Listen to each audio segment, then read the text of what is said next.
Hey everybody, what's going on? This is Matt, and today I want to talk about vocabulary acquisition, and in particular, just the amount of words that you need to know to reach a high skill level.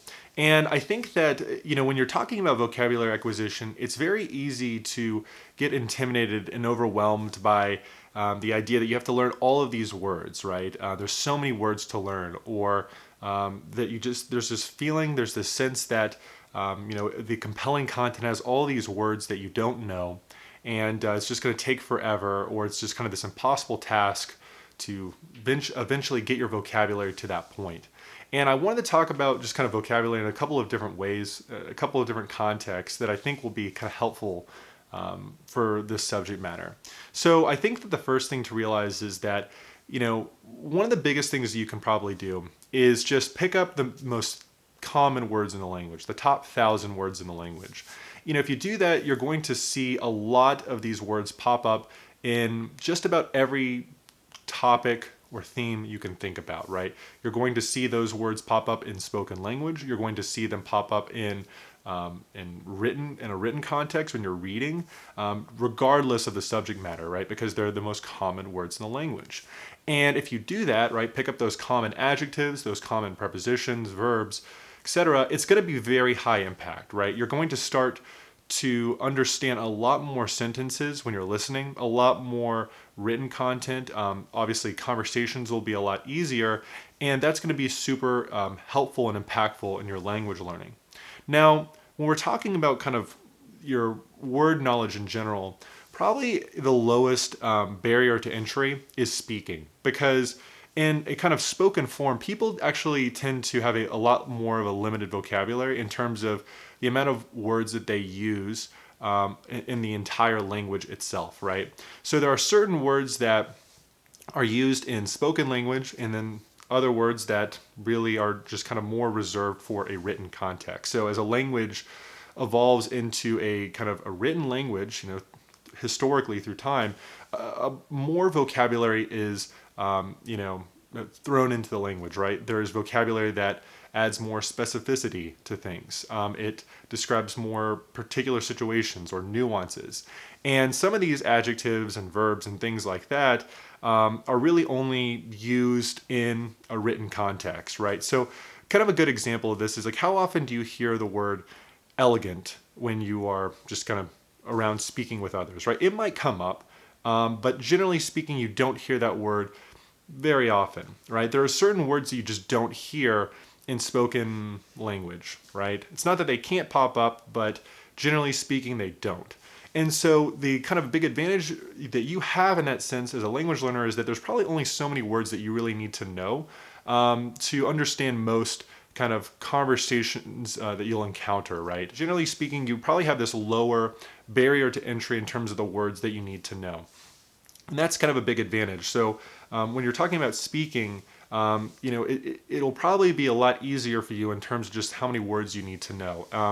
And if you ever try to practice kind of speaking, you might encounter this where listening is just a lot easier because the vocabulary range is just a little bit, it's a little bit less, and the conversation is more kind of focused, right? You kind of know what's going on generally. You're talking about a particular subject, you know what to expect, versus kind of in a movie or a news program or something like that. The amount of words that can come at you is just it's all over the place, right? So I think that when you're talking about a speaking context, you will have less words that you have to deal with, right? In terms of what you need to know, and a lot of times too, getting better at speaking is just getting better at expressing yourself, right? Getting more comfortable with expressing yourself with the right grammar, speaking at a nice rapid pace, etc. Now, when you start moving into other compelling activities, that's when you start to run into trouble, right? When you go into reading in a foreign language, there's a lot more words that can pop up, and obviously the amount of words that you can learn, goes up dramatically, right? Because as I said, there tends to be more words in the kind of written language versus the spoken language.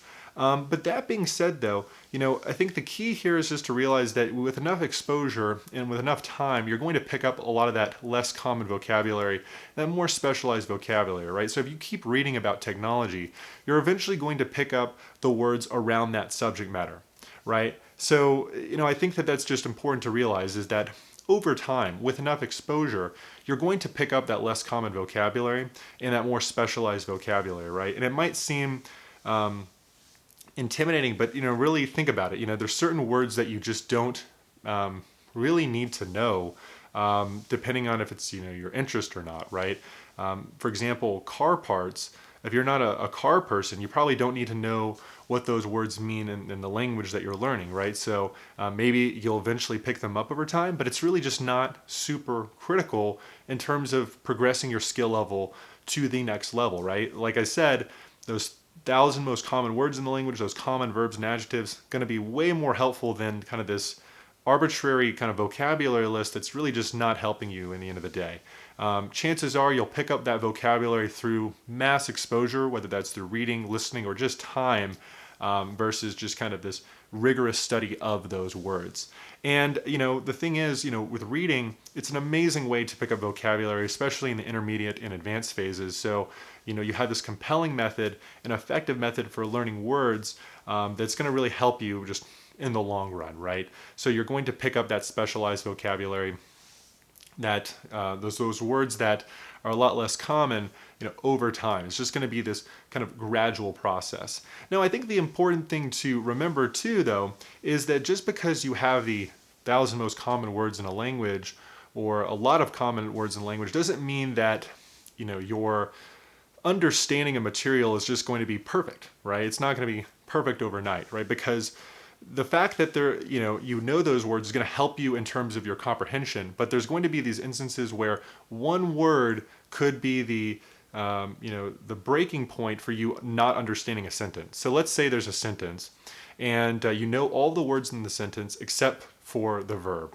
And so the fact that you don't know that verb, you actually don't know what's going on in the sentence anymore, right? Like the entire context is happening. What is happening to the direct object? What is happening with respect to the indirect object or the subject? If you just don't know what that verb is, the sentence becomes a lot more cloudy. So even though the sentence may be populated with the 1,000 most common words in the language, that one verb has kind of thrown you off. So I think it's important to realize that the 1,000 most common words in the language, it's not this kind of magic recipe that's going to get you to fluency, but it really does help to make things a lot less cloudy, to increase your kind of competence and your understanding of the content, whether it's reading or listening.